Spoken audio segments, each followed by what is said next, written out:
आप सभी का एक बार फिर से मेरे चैनल में स्वागत है। आज हम जो आपको पिछली बार क्वेश्चंस दिए थे ना सिविक्स से फर्स्ट और सेकंड टॉपिक के, एक तो था बेल्जियम एंड श्रीलंका और सेकंड टॉपिक था मेजोरिटेरिज्म इन श्रीलंका। तो उन दोनों टॉपिक के जो आपको पिछले बार क्वेश्चंस दिए थे पिछली वीडियो में, आज हम उनके आंसर्स डिस्कस करेंगे। तो आइए लेट्स स्टार्ट। तो आइए स्टार्ट करते हैं। पहले हम बेल्जियम और श्रीलंका के क्वेश्चंस देखेंगे, उसके बाद हम जो सेकंड टॉपिक है मेजोरिटेरिज्म इन श्रीलंका, फिर हम उसके क्वेश्चन देखेंगे। तो आइए स्टार्ट करते हैं। तो फर्स्ट क्वेश्चन, पहले हम वन वर्ड आंसर क्वेश्चंस के आंसर देखेंगे। तो फर्स्ट क्वेश्चन क्या था, what is the language spoken by the people residing in the Wallonia region of Belgium. Belgium में जो वलोनिया का रीजन था, वहाँ पे जो पीपल रहते थे, रिसाइड करते थे, वो कौन सी लैंग्वेज बोलते थे। ये चैप्टर रीडिंग के वक्त मैंने आपको बताया था। तो इसका आंसर होगा फ्रेंच। तो वहाँ के लोग फ्रेंच बोलते थे वलोनिया रीजन में, ठीक है। ये वन वर्ड में पूछ सकते हैं और 1 मार्क्स का आता है क्वेश्चन। सेकेंड क्वेश्चन है, what is the religion followed by the Sinhala speaking people in Sri Lanka. ठीक है, श्रीलंका में जो लोग सिन्हाला बोलते हैं उनका रिलीजन क्या था, ज्यादातर रिलीजन क्या था उसमें, मैंने बुक में लाइन बताई थी। तो इसका आंसर है बुद्धिज्म। ज्यादातर सिन्हाला बुद्धिज्म को फॉलो करते हैं, ठीक है। सो नेक्स्ट क्वेश्चन है, what is the capital of Belgium. Belgium की कैपिटल क्या है, मोस्ट इंपॉर्टेंट, ये तो 99% चांसेस पे आता ही है। तो बेल्जियम की जो कैपिटल वो है ब्रुसेल्स, ठीक है। Brussels is the capital of Belgium. Spelling ध्यान से देख लीजिएगा, BRUSSELS, ठीक है, डबल एस आएगा। तो ये नेक्स्ट क्वेश्चन देखते हैं। नेक्स्ट क्वेश्चन है, in Belgium which group was in minority. Belgium के अंदर कौन सा ग्रुप माइनॉरिटी में था, यानी कम मात्रा में था, कम संख्या में था। तो इसका आंसर है फ्रेंच स्पीकिंग। तो फ्रेंच स्पीकिंग ग्रुप माइनॉरिटी में था। तो नेक्स्ट क्वेश्चन है, Sri Lankan Tamils are concentrated in which part of the country. ठीक है, जो श्रीलंकन तमिल्स है वो कंट्री के कौन से पार्ट में थे, ये मैंने आपको रीडिंग के वक्त बताया था और दिखाया भी था मैप पे। तो इसका answer north east part, Sri Lanka के नॉर्थ ईस्ट पार्ट में श्रीलंकन तमिल्स रहते थे, ठीक है। तो आइए अब हम शॉर्ट आंसर क्वेश्चंस की तरफ चलेंगे। तो आइए देखते हैं फर्स्ट क्वेश्चन क्या था। फर्स्ट क्वेश्चन था, right a short note on Belgium. Belgium पे हमने एक शॉर्ट नोट लिखना है। तो आइए जानते हैं। Belgium is a small country in Europe. Belgium एक यूरोपियन कंट्री है और यूरोप की छोटी सी कंट्री है। Smaller in area than the state of Haryana, और उसका एरिया इतना छोटा है कि जो हरियाणा इंडिया की एक स्टेट है उससे भी उसका एरिया छोटा है। It has borders with France, the Netherlands, Germany and Luxembourg. तो ये चारों कंट्रीज के साथ इसके बॉर्डर लगते हैं। ये वन वर्ड में पूछ सकते हैं या पूरा क्वेश्चन के साथ। तो बीच में आप अच्छी तरह याद रखिएगा, उसके बॉर्डर फ्रांस के साथ है, नीदरलैंड्स के साथ है, जर्मनी के साथ है और लग्जमबर्ग के साथ है, ठीक है। It has a population of a little over 1 crore, about half the population of Haryana, ठीक है। और उसकी जो पॉपुलेशन है ना वो 1 करोड़ से थोड़ी ही ज़्यादा है, या अराउंड 1.1 और 1.2 करोड़ इतनी उसकी पॉपुलेशन है। और around about half the population of Haryana की आपको पॉपुलेशन में बताई थी 2.2 या 2.3 समथिंग है, तो उसके आधी ही है, ठीक है। तो ये हमने लिख लिया बेल्जियम के ऊपर शॉर्ट नोट। और आइए नेक्स्ट क्वेश्चन देखते हैं। नेक्स्ट क्वेश्चन है, what do you understand by the term ethnic. तो एथनिक वर्ड से हम क्या अंडरस्टैंड करते हैं, आइए इसका आंसर देते हैं। An ethnic group is a human population whose members usually identify with each other on the basis of a common ancestry, ठीक है। तो एक एथनिक ग्रुप में जो लोग होंगे वो उनमें कॉमन चीज़ क्या होगी कि उनके एंसेस्टर्स, उनके पूर्वज कॉमन रहे होंगे, ठीक है। उनके दादा या परदादा भाई भाई रहे होंगे और इसलिए उनके जो एंसेस्टर्स है वो कॉमन रहे होंगे, ठीक है। People of an ethnic group are united by cultural practices, religious beliefs and historical memories. और ये जो ग्रुप्स होते हैं ना, इनके अंदर जो पीपल होते हैं इनके अंदर को ज़्यादातर एक कॉमन कल्चर होता है, एक कॉमन रिलीजियस प्रैक्टिसेस होती है, कॉमन धार्मिक बिलीव होते हैं और उनकी हिस्टोरिकल मेमोरीज भी कॉमन ही होती है। क्योंकि जब पूर्वजों उनके कॉमन थे, तो जो पूर्वजों से उनको परंपरा और देन मिली है, उनको संस्कार मिले हैं, इसलिए उनका जो रिलीजियस प्रैक्टिसेस होगी, हिस्टोरिकल मेमोरीज होगी, वो सब कॉमन होगी, ठीक है। तो ये नेक्स्ट क्वेश्चन देखते हैं। नेक्स्ट क्वेश्चन है, why was the tension between the Dutch speaking and the French speaking community was more acute in Brussels. तो ब्रुसेल्स में जो डच स्पीकिंग और फ्रेंच स्पीकिंग दो कम्युनिटीज मैंने आपको बताई थी ना, इनके अंदर टेंशन वहाँ पे ज़्यादा एक्यूट क्यों हो जाती है, तो हमने इसका रीज़न देना। तो आइए जानते हैं। The tensions between the two communities was more acute in Brussels Brussels presented a special problem. क्यों? क्योंकि ब्रुसेल्स में एक स्पेशल प्रॉब्लम थी। वो क्या? The Dutch speaking people constituted a majority in the country but a minority in the capital. तो Brussels में ज़्यादा क्यों थी? क्योंकि वहाँ पे एक स्पेशल प्रॉब्लम थी। और प्रॉब्लम क्या थी कि जो बेल्जियम की पूरी कंट्री है ना, उस अगर हम कंट्री के अकॉर्डिंग देखा जाए तो जो डच स्पीकिंग है वो मेजॉरिटी में है, ठीक है, डच स्पीकिंग मेजॉरिटी में। पर अगर हम कल ब्रुसेल्स जो उसकी कैपिटल है सिर्फ वहाँ का एरिया देखें तो वहाँ पे ये जो डच स्पीकिंग है ये माइनॉरिटी में है। तो ये एक स्पेशल प्रॉब्लम के कारण वो ज़्यादा एक्यूट हो जाती है वहाँ पे ये प्रॉब्लम। समझ रहे हैं ना आप? तो ये नेक्स्ट क्वेश्चन देखते हैं। Right a short note on Sri Lanka. अब हमने पहले बेल्जियम पे शॉर्ट नोट लिखा था, अब हम श्रीलंका पे शॉर्ट नोट लिखेंगे। तो Sri Lanka is an island nation just a few kilometres off the southern coast of Tamil Nadu, ठीक है। सदर इंडिया के लास्ट में आता है तमिलनाडु, उससे बस कुछ ही किलोमीटर दूर है श्रीलंका, ठीक है। मैंने आपको मैप में दिखाया था मेरी पिछली वीडियो में। अगर आपने मेरी वीडियो नहीं देखी है तो अभी यहाँ पे आई बटन पे एक लाइन आ गई होगी, आप उस पर क्लिक करके देख सकते हैं, या मैंने डिस्क्रिप्शन में भी उसका लिंक डाल दिया है, ठीक है। तो ये जानते हैं जो श्रीलंका है वो तमिलनाडु से कुछ ही किलोमीटर्स दूर है और it has about 2 crore people, about the same as in Haryana. और उसकी जो पॉपुलेशन है श्रीलंका की वो अराउंड 2 करोड़ पीपल वहाँ पे रिसाइड करते हैं और ये बस अबाउट द सेम ही है हरियाणा में 2.28 समथिंग है और वहाँ पे 2 करोड़ मतलब समथिंग ही है, बिल्कुल क्लोज है, ठीक है। Like other Nations in the south Asia region Sri Lanka has a diverse population. और जैसे कि साउथ एशिया में ज़्यादातर कंट्रीज़ में डाइवर्स पॉपुलेशन रिसाइड करती है, उसी तरह श्रीलंका में भी डाइवर्स पॉपुलेशन रिसाइड करती है। तो इसी के साथ हमारा ये शॉर्ट नोट खत्म होता है। तो आइए नेक्स्ट क्वेश्चन देखते हैं। तो नेक्स्ट क्वेश्चन है डिफाइन द टर्म एथनिक। तो पहले हमने अपनी अंडरस्टैंडिंग बताई थी एथनिक पे क्या पिछले क्वेश्चन में, और अब हमने बताना है कि हम एथनिक की डेफिनेशन लिखनी है इसमें, ठीक है, जो बुक में डेफिनेशन दी है। तो इसकी डेफिनेशन जानते हैं। A social division based on shared culture, people belonging to same ethnic group believe in their common descent because of similarities of physical type और ए कल्चर और बॉड, ठीक है। तो ये इसकी डेफिनेशन है, मैं आपको एक्सप्लेन कर देता हूँ। Social division based on shared culture, ठीक है, ये इनके अंदर एक डिवीजन तो है पर इनका जो कल्चर है वो शेयर्ड है, ठीक है। अब आगे देखते हैं people belonging to same ethnic group. अगर कोई पीपल एक एथनिक ग्रुप को बिलोंग करता है, 2 पीपल सेम एथनिक ग्रुप को बिलोंग करता है, तो उनके अंदर क्या क्या कॉमन चीज़ें होगी? उनका कॉमन डिसेंट में बिलीव होगा, ठीक है। ऐसा क्यों होगा? क्योंकि उनमें फिजिकल जो उनका अपीयरेंस है वो सेम होगा और कल्चर ऑफ बोथ, और उनका कल्चर भी ज़्यादातर सेम ही होगा। अगर 2 पर्सन एक एथनिक ग्रुप को बिलोंग करते हैं तो प्रोबेबली बहुत चांसेस है कि उनका जो कल्चर है और उनका जो फिजिकल नेचर है वो सेम होगा। They need not always have the same religion और नेशनैलिटी। पर यहाँ पे ये बात उठती है कि ये ज़रूरी नहीं है कि अगर 2 people same group ethnic group को बिलोंग कर रहे हैं तो उनकी नेशनैलिटी और रिलीजन भी सेम हो, ये ज़रूरी नहीं है, ठीक है। तो आइए आगे चलते हैं। तो इसी के साथ शॉर्ट आंसर खत्म होते हैं। आइए अब लॉन्ग आंसर के क्वेश्चंस के आंसर जानते हैं। तो फर्स्ट क्वेश्चन क्या था? फर्स्ट क्वेश्चन था why the ethnic composition of Belgium is so complex, और explain the ethnic composition of Belgium, ठीक है। ये मैंने आपको वीडियो के एक्सप्लेनेशन में भी बताया था। अगर आपने मेरी वीडियो नहीं देखी, मैं फिर कह रहा हूँ, डिस्क्रिप्शन में लिंक है, जाके जरूर देखिएगा, तभी आपको इन क्वेश्चंस के आंसर अच्छी तरह समझ आएगी। तो आइए अब इसका आंसर देखते हैं। तो आइए स्टार्ट करते हैं। The ethnic composition of this small country is very complex, ठीक है। ये एक छोटी सी कंट्री है और इसकी जो एथनिक कॉम्पोजिशन है बहुत कॉम्प्लेक्स है। कॉम्प्लेक्स क्यों है? Because of the countries total population only 59% live in the Flemish region. तो कंट्री 2 रीजन में डिवाइड है। कौन सा? एक फ्लेमिश रीजन में डिवाइड है, ठीक है, और दूसरा वलोनिया रीजन में। तो कंट्री 2 रीजन में डिवाइड है और जो फ्लेमिश रीजन है उसमें कितने % पॉपुलेशन रहती है बेल्जियम की? 59% पॉपुलेशन फ्लेमिश रीजन में रहती है, ठीक है। और एंड स्पीक, और वो कौन सी लैंग्वेज बोलती है? Dutch language. मतलब जो फ्लेमिश रीजन है वहाँ पे पूरे बेल्जियम की 59% पॉपुलेशन रहती है और वो 59% पॉपुलेशन डच लैंग्वेज बोलती है।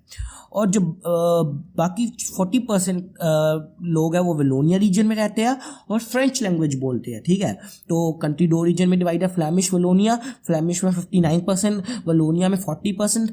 59% डच बोलते हैं जो फ्लेमिश में रहते हैं और 40% फ्रेंच बोलते हैं जो वलोनिया में रहते हैं। और बाकी बचा 1%, तो वो 1% कहाँ रहती है? The remaining 1% of the Belgians speak German, और जो 1% बचे वो जर्मन बोलते हैं।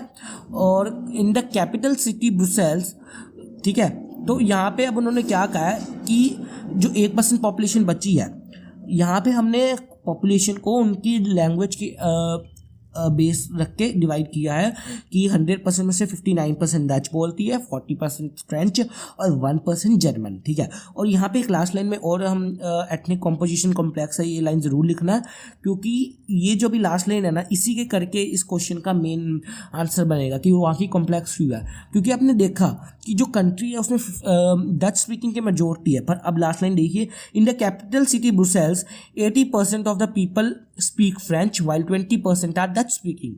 तो जो उनकी कैपिटल सिटी है ब्रुसेल्स, वहाँ पे 80% फ्रेंच बोलते हैं और 20% डच। तो आप देख सकते हैं यहाँ इसी लाइन करके ये जो एथनिक कॉम्पोजिशन है कॉम्प्लेक्स बन जाती है, क्योंकि जो कंट्री उसमें तो डच स्पीकिंग मेजॉरिटी में, पर जो कंट्री की कैपिटल है वहाँ पे माइनॉरिटी में है, ठीक है।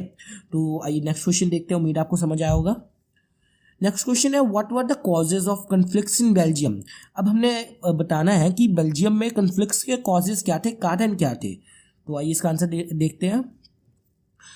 The causes of conflicts in Belgium were as follows. तो आइए फर्स्ट देखते हैं। फर्स्ट पॉइंट है during the 1950s and 1960s the social disparity between Dutch and French speaking communities, ठीक है। तो पहला कॉज क्या था कि 1950s और 1960s इन 10 ईयर्स के बीच में उनके बीच में कुछ सोशल डिस्पैरिटी थी, ठीक है। कौन सी कम्युनिटी, डच स्पीकिंग और फ्रेंच स्पीकिंग के बीच में कुछ सोशल डिस्पैरिटी थी, कुछ सोशल डिफरेंसेस थे, कुछ ऑपोजिट सोशल उनके प्रैक्टिसेस थे, जिसके कारण उनके बीच में कन्फ्लिक्ट हुए, ठीक है।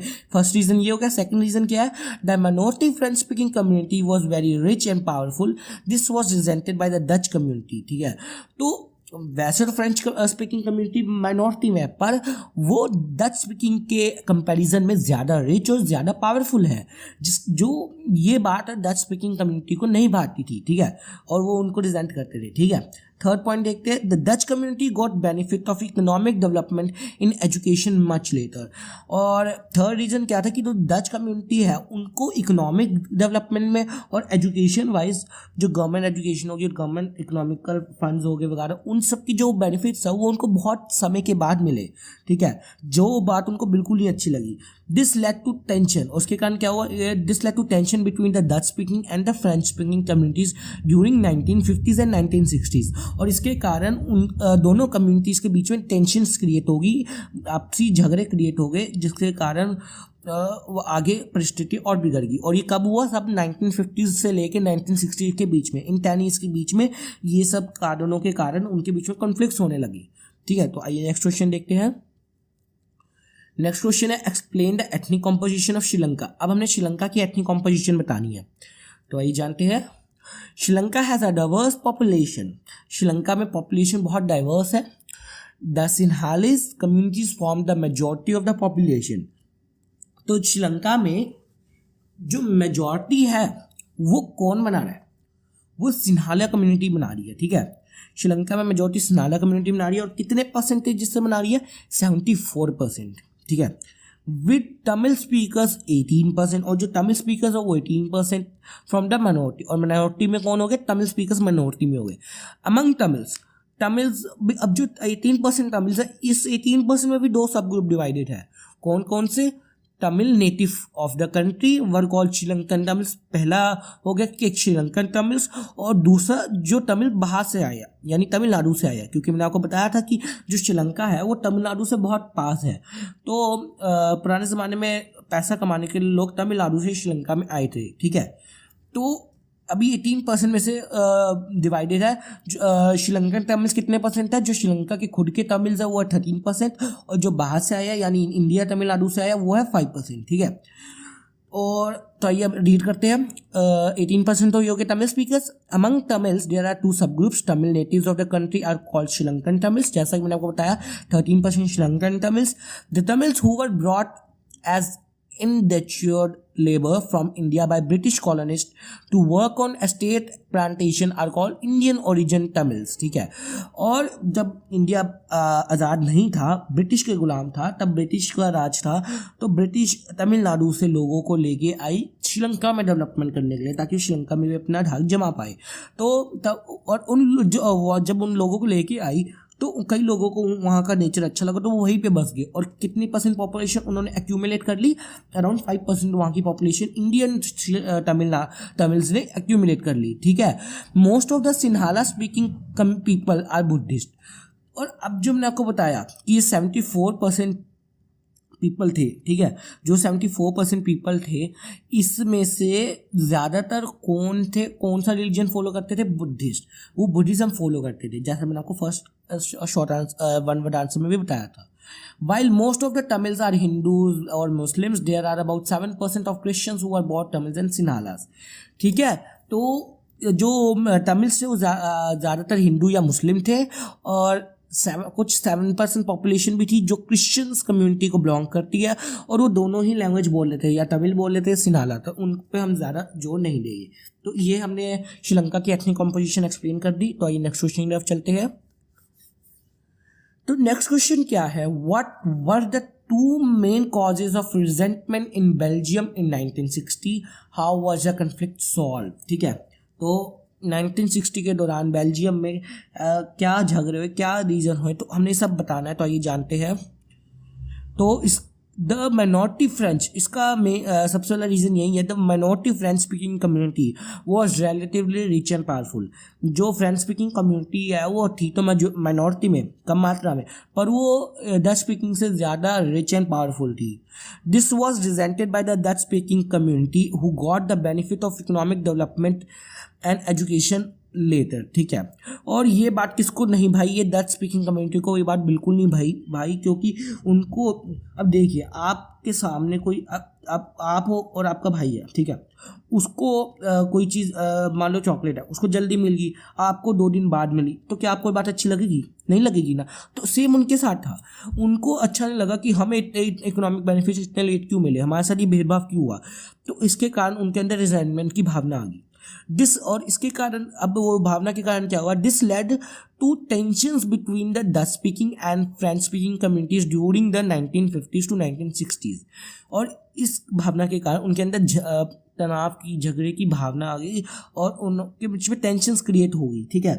एक तरह की बहुत एक्यूट सिचुएशन क्रिएट होगी कि बस कहीं पे भी चिंगारी लगाई तो छत से आग लग जाएगी, ठीक है। तो एक बहुत एक्यूट एक कंडीशन क्रिएट होगी कि बस अब दोनों कभी भी एक दूसरे से लड़ने के लिए तैयार हो सकते थे, बस एक चिंगारी की लोड़ थी, ठीक है। उस कंडीशन को हम टेंशन कहिए। The conflict was solve through an agreement that the Dutch should also have the same number of people and powers in the center, ठीक है। और ये जो अब आपको बताया कि मैंने, अगर बहुत टेंशन की सिचुएशन क्रिएट हो गई थी, तो अब आपको पता ही है कि लड़ाई तो किसी काम की होती नहीं है, हमेशा नुकसान ही करती है। तो लड़ाई से अच्छा उन्होंने एक एग्रीमेंट साइन किया जिसमें दोनों पक्षों ने क्या बात रखी कि डच कम्युनिटी है, जो डच स्पीकिंग कम्युनिटी है, उनको सेम नंबर ऑफ पीपल, जो सेंटर में, अब उन्होंने एक डेमोक्रेसी सेट किया, तो सेंटर में जो पावर होगी उसमें same number of people Dutch के भी हो गए और फ्रेंच के भी, ठीक है। ये नहीं कि फ्रेंच स्पीकिंग ज़्यादा है और डच स्पीकिंग कम है, सेम नंबर हो गए। तो इस एग्रीमेंट के कारण दोनों पक्षों को, डच स्पीकिंग कम्युनिटी को शांत किया गया, ठीक है। तो आइए नेक्स्ट क्वेश्चन देखते हैं। तो इसी के साथ हमारे बेल्जियम एंड श्रीलंका वाला टॉपिक खत्म होता है। आइए अब हम मेजॉरिटेरिज्म इन श्रीलंका की तरफ चलते हैं। तो आइए स्टार्ट करते हैं। तो पहले हम जानेंगे शॉर्ट आंसर क्वेश्चंस के आंसर। तो देखते हैं फर्स्ट क्वेश्चन क्या था।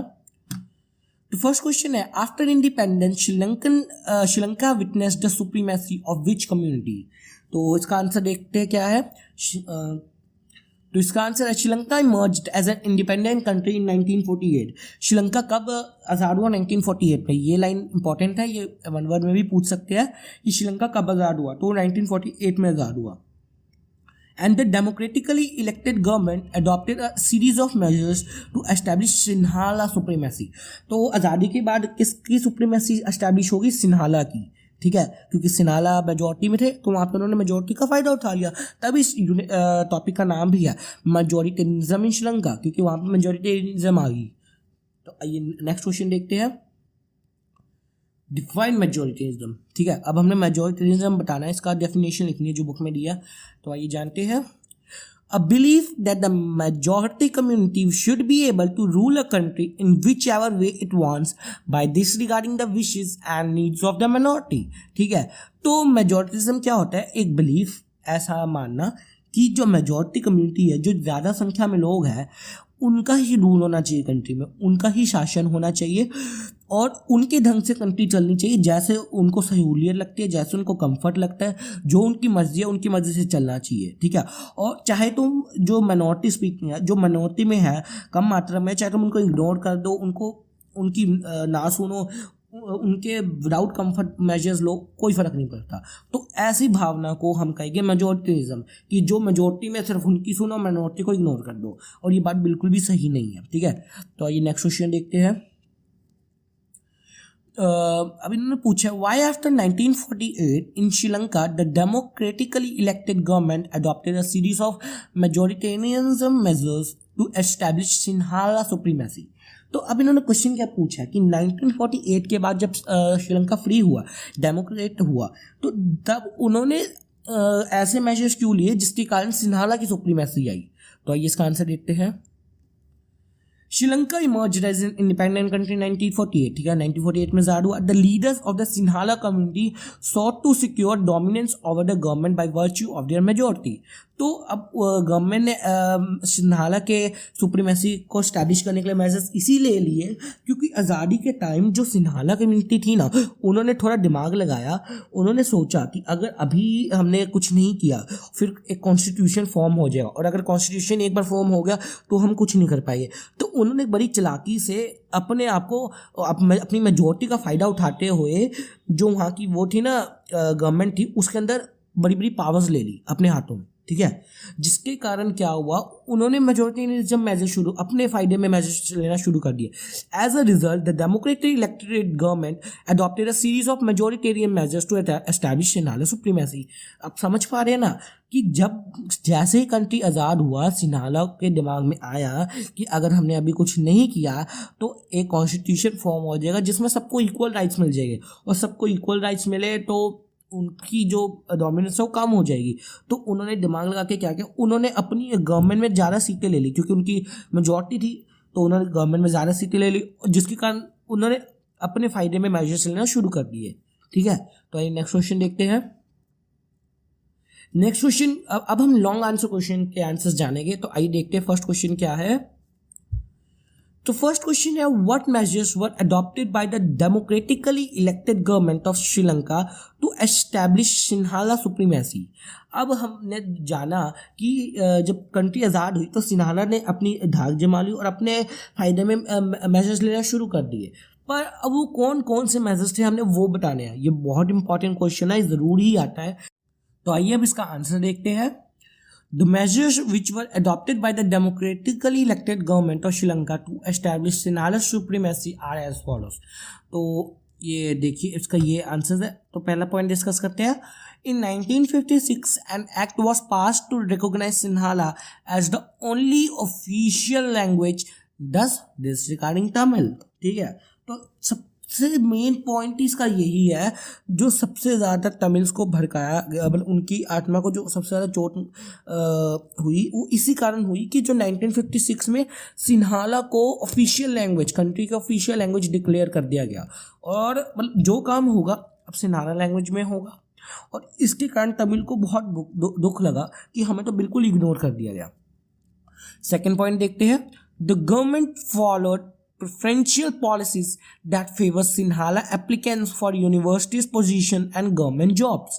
ठीक है, गवर्नमेंट ने कुछ ऐसी पॉलिसीज बना दी, प्रेफरेंशियल पॉलिसीज, जो सिर्फ एक पक्ष को प्रेफरेंस दे, दूसरे को इग्नोर कर दे। उन्होंने क्या किया कि अगर कोई दो कैंडिडेट है, दोनों के मार्क्स सेम है, सब कुछ सेम है, ठीक है, मतलब चलो दो कैंडिडेट, एक सिन्हाला बोलते एक तमिल बोलता है, दोनों के मार्क्स सेम है, चाहे सिन्हाला के थोड़े कम भी है, लेकिन अगर वो सिन्हाला बोलता है और दूसरा तमिल बोलता है तो सिन्हाला वाले को सीट दे दी जाएगी और तमिल वाले को इग्नोर कर दिया जाएगा। और ऐसा ही जॉब्स के सिस्टम है कि जॉब्स में भी सिन्हाला को प्रेफरेंस मिलेगी। तो इन पॉलिसीज़ के कारण भी तमिल्स को बहुत वो हुआ, दुख हुआ। और थर्ड पॉइंट क्या, अ new constitution stipulated that the state shawl protect and foster Buddhism.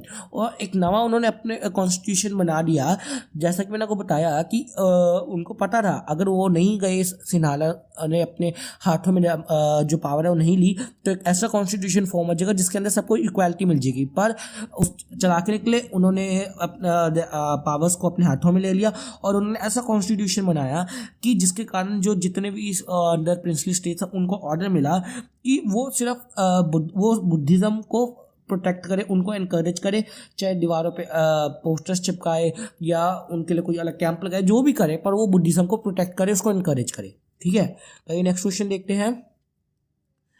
What were the results of the majoritarian measures that were adopted by the democratically elected government of Sri Lanka to establish Sinhala supremacy? ठीक है, तो ये जो अब हमने सबसे पहले क्या डिस्कस किया कि जब कंट्री आज़ाद हुई तो सिन्हाला ने मेजोरिटी गवर्नमेंट को अपने हाथों में ले लिया और मेजोरिटिज्म मेजर्स लेने शुरू कर दिए। ठीक है, उसके बाद हमने क्या डिस्कस किया, वो मेजर्स कौन कौन से थे। ठीक है, अब हमने क्या बताना है कि इन मेजर्स का रिजल्ट क्या हुआ। समझ पा रहे हैं ना, सारे क्वेश्चंस आपस में इंटरलिंक है। तो आइए देखते हैं उनका रिजल्ट क्या है। तो the results are as follows. First, all these government measures coming one after another gradually increased the feeling of alienation among the Sri Lankan Tamils. और ये जो measures थे जो एक के बाद एक आ रहे थे, इनके कारण जो तमिल्स के अंदर एलियनेशन का मैंने आपको मतलब बताया था कि कल्लेपन, कि उनको बिल्कुल इग्नोर कर दिया, वो मानो एलियंस हो, उनको कोई ध्यान ही नहीं दे रहा, उनके अंदर जो उस भावना थी एलियनेशन की भावना, उसको इंक्रीज हो गया। ठीक है, क्योंकि गवर्नमेंट के मैसेज ऐसे थे जिनके कारण तमिल को इग्नोर किया जा रहा था। सेकंड रिजल्ट क्या हुआ, they felt that none of the major political parties led by the Buddhist Sinhala leaders was sensitive to their language and culture. उनको लगने लगा कि जितनी भी पॉलिटिकल पार्टीज है उनके बड़े बड़े लीडर्स ऑफ सिन्हाला है और बुद्धिस्ट है, तो वो हमारा तो ध्यान दे ही नहीं रहे। ठीक है, और थर्ड पॉइंट देखते क्या है, they felt that constitution and government policies denied them equal political rights, discriminated against them in getting jobs and other opportunities and ignored their interest. उनको ये फील हुआ कि जो कॉन्स्टिट्यूशन बना है, गवर्नमेंट कॉन्स्टिट्यूशन बनाया है, वो तमिल्स को इग्नोर कर रहा है और सिन्हाला को प्रेफरेंस दे रहा है, चाहे वो जॉब में हो, चाहे वो कॉलेज की सीट में हो या कोई भी अपॉर्चुनिटी हो, उसमें सिन्हाला को क्या दी जा रही है, प्रेफरेंस दी जा रही है, उसको उनको और दिया जा रहा है, और जो उनका इंटरेस्ट है, तमिल्स का इंटरेस्ट है, उनको इग्नोर किया जा। तो आइए अब फोर्थ पॉइंट देखते हैं। फोर्थ पॉइंट क्या है, as a result the relation between the Sinhala and Tamil community is strained over time. और ये जो सब इन सब कारणों के कारण उनके बीच में तनाव बढ़ते गए समय के साथ साथ। ठीक है, और लास्ट पॉइंट देखते हैं, the Sri Lankan Tamils launched parties. और सबसे बड़ा ये तो अभी हमने जाना कि इनके क्या भावना है, इनके अंदर क्या क्या हुआ, तो अब लास्ट में उन्होंने स्टेप क्या लिया, उन्होंने ये स्टेप लिया, the Sri Lankan Tamils launched parties and struggles for the recognition of Tamils as an official language. उन्होंने पार्टीज बना ली, पॉलिटिकल पार्टीज बना ली, उन्होंने रेवोल्यूशनरी पार्टीज बना ली, उन्होंने स्ट्रगल किया ताकि तमिल्स को इक्वल राइट्स मिले for a regional autonomy and equality of opportunity in securing education and jobs. ठीक है, समझ रहे हैं ना, उन्होंने स्ट्रगल किया, उन्होंने एज पार्टीज बना ली और गवर्नमेंट को हिला कर रख दिया कि नहीं, अब तो हमें भी इक्वल राइट्स चाहिए ही चाहिए, अब हम नहीं मानेंगे, आप जो हमारे साथ कर रहे हो बिल्कुल गलत कर रहे हैं। ठीक है, तो आइए अब नेक्स्ट क्वेश्चन देखते हैं।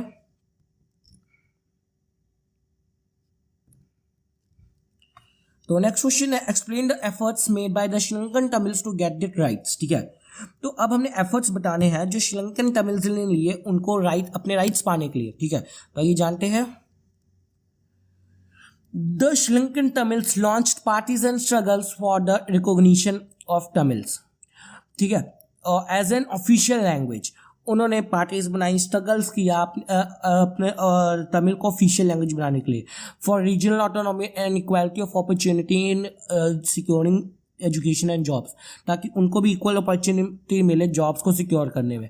But their demand for more autonomy to province populated by Tamils was repeatedly denied. और इनकी जो डिमांड्स है इनको बार बार डिनाया किया जा रहा था, गवर्नमेंट से इग्नोर किया जा रहा था। और इसके कारण क्या हुआ, by the 1980s several political organisation were formed demanding an independent Tamil Eelam, जिसको हम स्टेट कहेंगे, ये उनकी लैंग्वेज है, इलाम स्टेट। तो अब आप देखिए, पहले तो उन्होंने सिर्फ अपने तमिल को इक्वल राइट्स पाने के लिए संघर्ष किया, पर जब बार बार उनको इग्नोर किया गया, उनके साथ ज्यादती की गई, तो अब उन्होंने तो एक नवी स्टेट का डिमांड कर लिया। इसका मतलब क्या, उन्होंने बंटवारे का डिमांड कर लिया, उन्होंने पार्टीशन का डिमांड कर लिया, समझ रहे ना। In northern and eastern parts of Sri Lanka, ठीक है, कि उनको नॉर्दर्न और ईस्टर्न पार्ट दे दिया जाए। अब उन्होंने नॉर्दर्न और ईस्टर्न पार्ट क्यों मांगा, सोचिए। चलो मैं आपको बताता हूँ।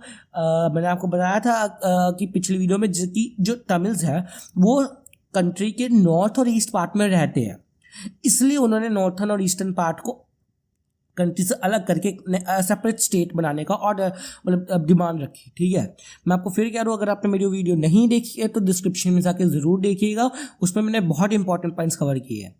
The distrust between the two communities turn into wide spread conflict, और इनके डिस्ट्रस्ट, इनके जो ये हुए, एक बार में इग्नोर किया, इसके कारण इनके बीच में बड़े बड़े कन्फ्लिक्ट्स हो गए और ये जल्दी ही एक सिविल वॉर की तरफ बदल गया, ठीक है। जल्दी एक सिविल वॉर बन गया। सिविल वॉर तो बहुत खतरनाक होती है, जब जनता एक दूसरे को मार काट में उतर जाए तो फिर तो गवर्नमेंट भी कुछ नहीं कर सकती, ठीक है। तो अब आप देखिए, सबसे पहले हमने क्या जाना, सबसे पहले हमने जाना कि जब श्रीलंका फ्री हुई तो सिन्हाला ने मेजॉरिटी ले ली, मेजॉरिटी में थे तो उन्होंने गवर्नमेंट में पावर ले ली। पावर लेने के बाद उन्होंने फिर क्या किया, उन्होंने मेजॉरिटेरियन मेजर्स बनाए। फिर हमने जाना कि कौन कौन से मेजॉरिटेरियन मेजर्स बनाए, ठीक है। फिर हमने जाना कि उन मेजॉरिटेरियन मेजर्स का रिजल्ट क्या हुआ, ठीक है। अब हमने जाना कि उस रिजल्ट के कारण, ठीक है, श्रीलंकन तमिल्स ने क्या किया। तो अब देख रहे हैं सारे क्वेश्चन इंटरकनेक्टेड है, तो इन जो क्वेश्चंस को ध्यान से आप कीजिएगा, ये घुमा फिरा के आ सकते हैं। होगे तो सिंपल ही, पर थोड़ा दिमाग लगाना पड़ेगा, इनको आपको समझना पड़ेगा, रटना तो बिल्कुल भी ना। तो ये नेक्स्ट क्वेश्चन देखते हैं। नेक्स्ट क्वेश्चन है डिफाइन सिविल वॉर। ये थोड़ा लॉन्ग क्वेश्चन नहीं है, ये मैंने इसलिए डाला क्योंकि मैंने अभी आपको बताया था कि सिविल वॉर क्या होता है। तो सिविल वॉर होता है क्या है, बुक में डेफिनेशन दी हुई है, अ violent conflict between opposing group with in a country becomes so intense that it appears like a war, ठीक है। तो कंट्री के अंदर दो किसी एथनिक ग्रुप या कोई दो कम्युनिटी के बीच में झगड़ा हो जाए और इतना इंटेंस हो जाए, इतना ब्रूचल हो जाए कि एक दूसरे को मार काटने पर उतर आए और एक तरह की जंग लगने लगे, तो उसको हम कहेंगे सिविल वॉर, ठीक है, जो सिविल्स के बीच में लड़ी जाए। तो नेक्स्ट क्वेश्चन देखते हैं, what was the results of the civil war in Sri Lanka, ठीक है। अब हमने बताना है कि श्रीलंका में जब सिविल वॉर तो हो गई, तो अब इसका रिजल्ट क्या हुआ सिविल वॉर का, तो ये जानते हैं। The results are as follows, thousands of people of both communities have been killed, ठीक है। तो पहला क्या हुआ कि दोनों कम्युनिटी के हजारों लोग मारे गए सिविल वॉर के बीच में। सेकेंड पॉइंट क्या हुआ, सेकेंड रिजल्ट क्या हुआ, many families were force to leave the country as refugees, ठीक है। बहुत सारी फैमिलीज को कंट्री को छोड़ने पे मजबूर कर दिया गया as refugees. Many lost their livelihood, ज़्यादातर लोग अपना काम धाम खो बैठे। और forth, this war has caused a terrible setback, ठीक है। इस वॉर ने श्रीलंकन की जो एक सोशल, ठीक है, सोशल कल्चरल इकोनॉमिक लाइफ, जितने भी तरह की लाइफ, उनको एक टेरिबल सेटबैक दे दिया, बहुत पीछे धकेल दिया, ठीक है। उनकी आज की मॉडर्न सिटी से उनको बैकवर्ड सिटी में ले गई, ठीक है। हर तरह से उनका नुकसान ही हुआ। तो ये नेक्स्ट क्वेश्चन देखते हैं, जो इस वीडियो का लास्ट क्वेश्चन होगा। What is the majoritarianism, how this had occurred in Sri Lanka, ठीक है। तो अब हमने तो जाना था कि मेजॉरिटेरिज्म क्या होता है, पर अब हम जानेंगे कि जो मेजॉरिटेरिज्म है ये प्रॉब्लम कैसे बनती है श्रीलंका में, तो ये जानते हैं। Majoritarianism a belief that the majority community should be able to rule a country in whichever way it wants by disregarding the wishes and needs of minority। तो अभी तो हमने डेफिनेशन पीछे जानी थी कि तो इसको हम दोबारा नहीं समझिए, तो आइए आगे चलते हैं। अब हमने जानेंगे कि ये प्रॉब्लम कैसे बन गई। In 1956 in Sri Lanka an act was passed to recognise Sinhala as the only official language thus disregarding Tamil, ठीक है। तो 1956 में श्रीलंका को सिन्हाला को ऑफिशियल लैंग्वेज बना देगा श्रीलंका की, और जिसके कारण तमिल को बहुत डिसरिगार्डमेंट मिली और बहुत निराशा मिली, ठीक है। The government follow preferential policies to favour Sinhala applicants for the universities position and government of jobs. A new constitution stipulated that the state shall protect and foster Buddhism, ठीक है।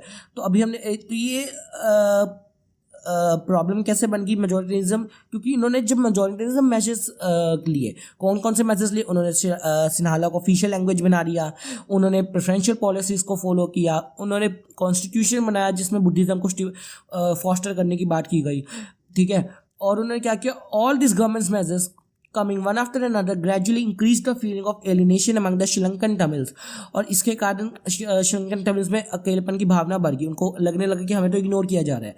They felt that none of the major political parties led by the Buddhist Sinhala leaders was sensitive to their language and culture, उनको लगने लगा कि जो बड़े बड़े leaders हैं ये कोई हम पे ध्यान नहीं दे रहे। They felt that constitution and government policies denied equal political rights, discriminate against them in getting jobs and other opportunities and ignored their interest, उनको लगने लगा कि ये सब सिर्फ हमारा इंटरेस्ट इग्नोर करें, हम पे कोई ध्यान नहीं देंगे, हमें अपने राइट्स खुद ही लेने पड़ेंगे। और as a result the relations between the Sinhala and Tamils community strained over time, ठीक है। तो मेजोरिटेरिज्म इसी कारण प्रॉब्लम बन गई, क्योंकि जब मेजोरिटेरिज्म का सिन्हाला ने गलत फ़ायदा उठाया, ठीक है। मेजोरिटेरिज्म वैसे कोई प्रॉब्लम नहीं है, वो बस एक टर्म है जो रेफर करती है कि जो मेजोरिटी कम्युनिटी है वो ज़्यादा पावर लेगी, पर ये गलत कब हो जाती, जब वो गलत फ़ायदा उठाया मेजोरिटिज्म का, उन्होंने सिर्फ अपने फ़ायदे में रूल्स को रेगुलेट किया, तो अब जाके ये प्रॉब्लम बनी, ठीक है। तो इसी कारण श्रीलंका में सारा सिविल वॉर हुआ, सिर्फ इनकी स्वार्थ के कारण, सिन्हाला के स्वार्थ के कारण, ठीक है। आप समझ रहे हैं ना। इसी के साथ हमारी ये वीडियो खत्म होती है, और उम्मीद है आपको सारे क्वेश्चंस के आंसर्स अच्छी तरह समझ आए होंगे। अगर आपको कोई भी डाउट है तो आप डिस्क्रिप्शन में दिए गए मेरे टेलीग्राम चैनल को ज्वाइन करके मुझसे डाउट पूछ सकते हैं। मैं ज़रूर कोशिश करूँगा कि आपका डाउट का अच्छी तरह मैं रिजॉल्वमेंट करूँ। और इसी के साथ हमारी वीडियो खत्म होती है, और आपको जो हमारी नेक्स्ट वीडियो है उसके बारे में मैं आपको अभी नहीं बताऊँगा, क्योंकि कल 12 बजे, ठीक है, दोपहर के 12 बजे आपका एक सरप्राइज़ है। तो कल ज़रूर मेरे चैनल पे आइएगा। कल 12 बजे यानी 22 जून को आपके लिए एक सरप्राइज़ आएगा, तो उसमें आपको पता लगेगा कि मेरी नेक्स्ट वीडियो कब आएगी, ठीक है। तो इसी के साथ हमारी वीडियो खत्म होती है। Subscribe our channel, press the bell icon for notification and do join our Telegram channel in case you have any doubt. Thank you for today.